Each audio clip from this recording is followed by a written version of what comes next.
Jamaica, land of wood and water, reggae, jerk chicken, oxtail, country people, chicken foot soup, ackee and saltfish, and Usain Bolt. But things are changing. A new player has entered the scene, China. From massive infrastructure projects to corner shops stocked with Chinese goods, China's presence is increasingly hard to miss. Right, this video is in 2 parts. Part 2 will be uploaded in a day or so. Go ahead and subscribe to the channel to get notified when we drop part 2. This second part is an interview with 2 real Jamaicans who will give us their experience with the Chinese in their community. Please give us a thumbs up and share the video. What do you think of the Chinese in your community? We hit the streets of Kingston to find out what Jamaicans think about this growing influence. We spoke to teachers, farmers, shop owners, and students. China, with its deep pockets and ambitious global plans, offers both promise and peril.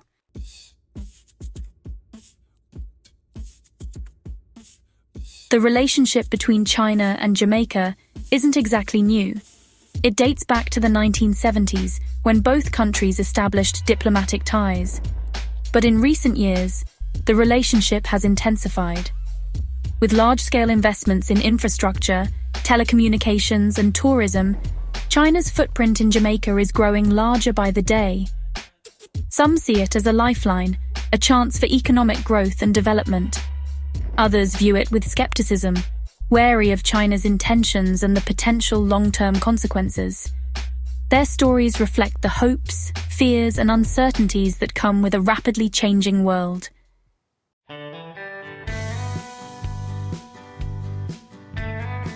Our story begins in 1972.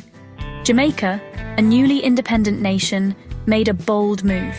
It became the first Caribbean country to recognize the People's Republic of China. This decision marked the beginning of a unique relationship, one that has seen its fair share of ups and downs. Early on, the relationship focused on cultural exchanges and technical cooperation. China offered scholarships to Jamaican students. They sent medical teams to provide healthcare in rural areas. The relationship deepened in the 21st century with a surge in Chinese-funded projects across the island. These projects signaled a new era of China-Jamaica cooperation.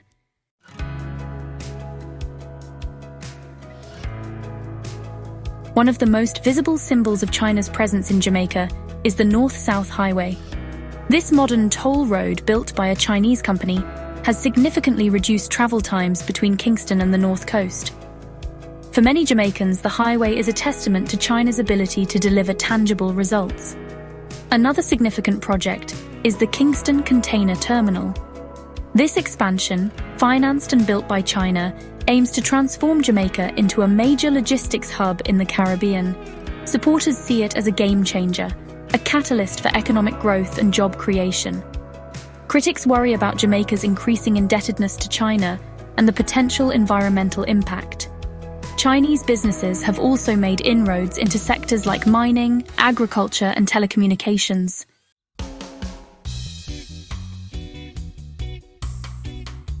The influx of Chinese businesses and investments has undoubtedly impacted the lives of ordinary Jamaicans.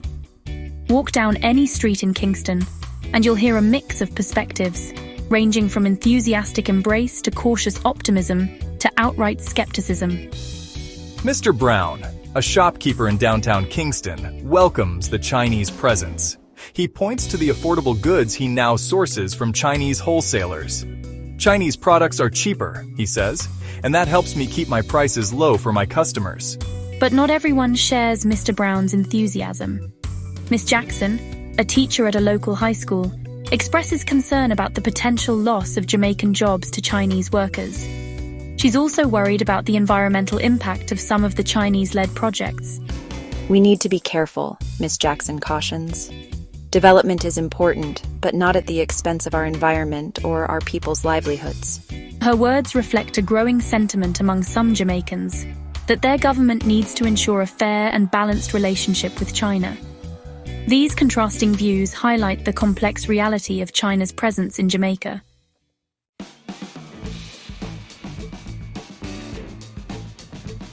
Inside a bustling shop in downtown Kingston, shelves overflow with colourful fabrics, electronics, and household goods. Miss Marlene, the owner, greets customers with a warm smile and a hearty, "Welcome, welcome." Her shop, a fixture in the community for over 2 decades, has seen its share of changes. Chinese products, they everywhere now, Miss Marlene observes, her voice a mix of amusement and resignation. From the clothes on our backs to the phones in our hands, it's China, China, China. She admits that the affordability of these products is a major draw for customers, especially in tough economic times. People struggling, she says, shaking her head. They're looking for the best deal, and often that means buying Chinese. But this reliance on Chinese imports isn't without its drawbacks. Miss Marlene points to a shelf once stacked high with locally produced items. Now, it holds only a handful of Jamaican-made goods. Local businesses, they feeling the pinch, she says, her brow furrowed with worry. Can't compete with the low prices, you see.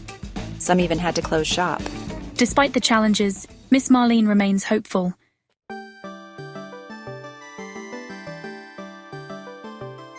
Across town, in a brightly painted classroom, Mr. Campbell leads a discussion on globalization. The topic, China's growing influence in the Caribbean. Mr. Campbell encourages critical thinking, exploring opportunities and challenges. China is a major player, impacting Jamaica.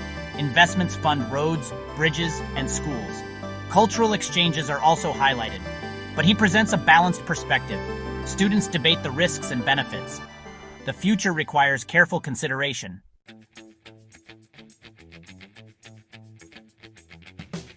In the lush green fields of St. Elizabeth, Mr. Samuels, a seasoned farmer, surveys his crops with pride and concern. For generations, his family has cultivated these lands.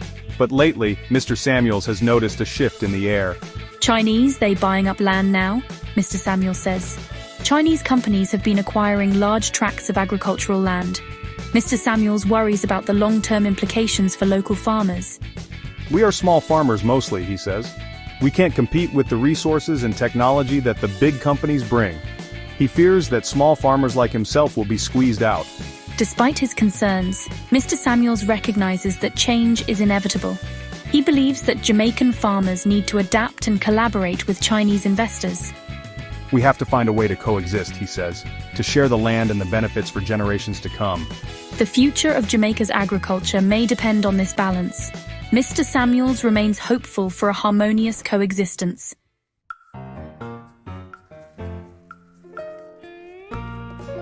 At the University of the West Indies, Mona campus, a group of students are huddled around a table, their animated conversation punctuated by laughter and spirited debate.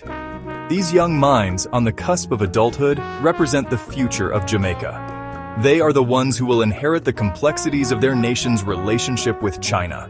We grew up with China as a constant presence, says Shanice, a bright-eyed economics student.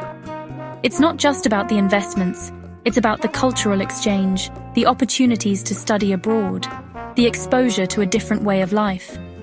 Shanice sees China as a potential partner in progress, a source of knowledge and innovation that can help Jamaica thrive in the 21st century. However, not everyone shares Shanice's optimistic outlook.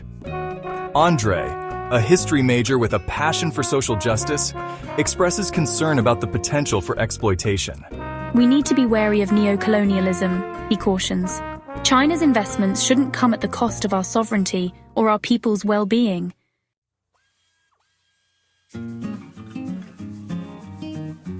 China's presence in Jamaica is like a double-edged machete. On one hand, it's chopping a path through economic stagnation, clearing the way for new roads, ports, and fancy hotels. On the other hand, it's hacking away at some local businesses, unable to compete with the flood of cheap Chinese goods. Jamaica's economy has been stuck in a reggae rut for decades.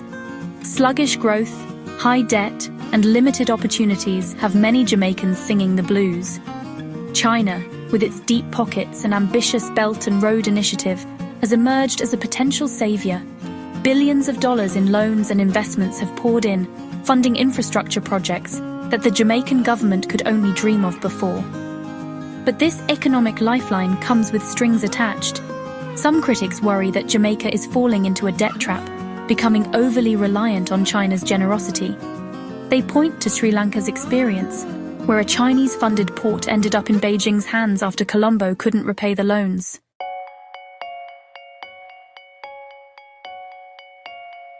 China's growing presence isn't just changing the economic landscape, it's also impacting Jamaican society in subtle but profound ways. The influx of Chinese workers, though relatively small, has led to some cultural exchanges and, inevitably, some friction. In some communities, Chinese-owned supermarkets and restaurants have become commonplace. Jamaicans are getting a taste of Chinese culture, from dumplings to dragon dances. Some embrace this cultural fusion, while others worry about the erosion of Jamaica's own unique identity. Language barriers and different cultural norms sometimes lead to misunderstandings and tensions. There have been reports of labor disputes between Chinese employers and Jamaican workers. These incidents, though isolated, highlight the need for cultural sensitivity and effective communication to bridge the divide.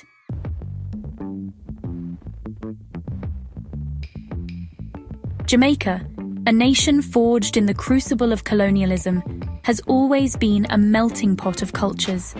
African rhythms blend with European traditions, creating a vibrant and unique cultural tapestry. Now, a new thread is being woven into this fabric Chinese culture.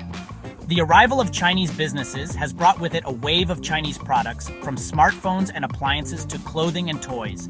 Jamaican markets are now awash in goods with Chinese characters, a testament to China's manufacturing prowess.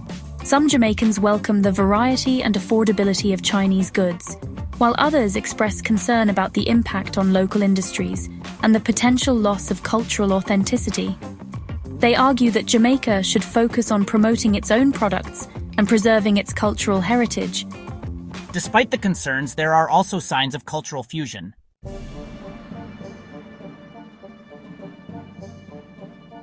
As China's influence in Jamaica continues to grow, the question on everyone's mind is, what does the future hold?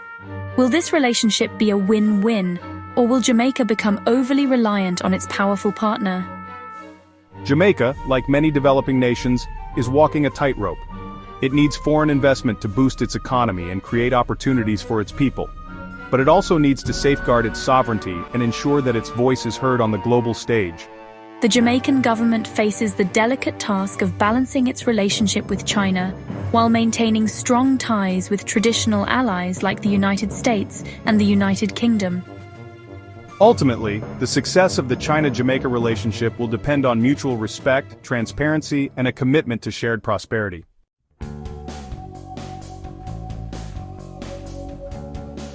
China's presence in Jamaica is undeniable. It's like a dragon that's flown across the world, its fiery breath leaving its mark on this island nation.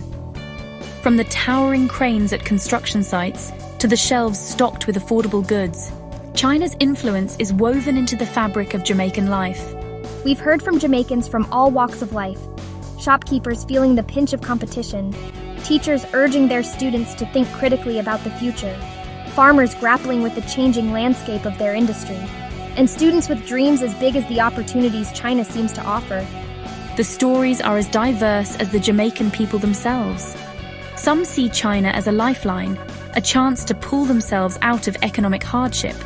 They point to the new roads, the jobs created, the promise of a brighter future. Others view China's presence with a wary eye, concerned about the potential for debt traps, the erosion of their cultural identity, and the long-term consequences of hitching their wagon to a global superpower.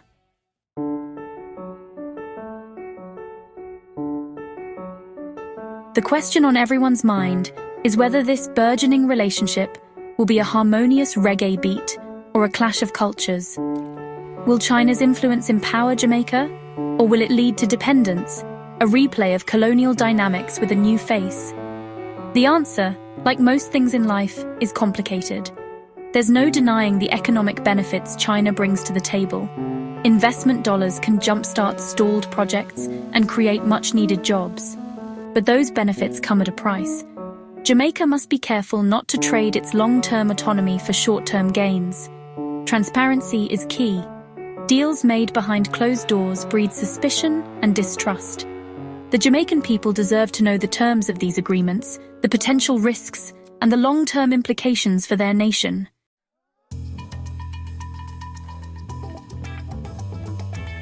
Jamaica, with its history of resilience and its vibrant spirit, is no stranger to navigating complex relationships.